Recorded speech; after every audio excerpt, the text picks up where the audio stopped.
చేసిన న్యాయం ఉంటుంది, న్యాయం చేయవు. తీర్పు తీరిస్తే నిర్మలుడు, ఏ కల్మషం ఉండదు. కానీ నేనేంది ప్రభు ఇలా చేశాను? నా మధ్య ఎందుకు ఇంత పాడైపోయింది?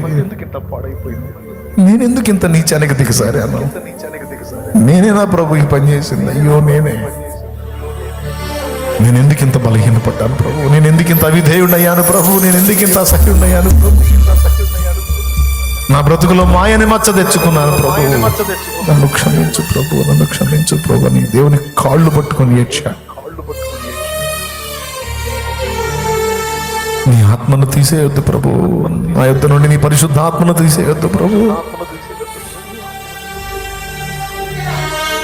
రక్తాపరాధం తెచ్చుకున్నానయ్యా, నిరపరాధ రక్తమును చిందించి నేను దుర్మార్గుణ్ణి అనిపించుకున్నాను ప్రభా.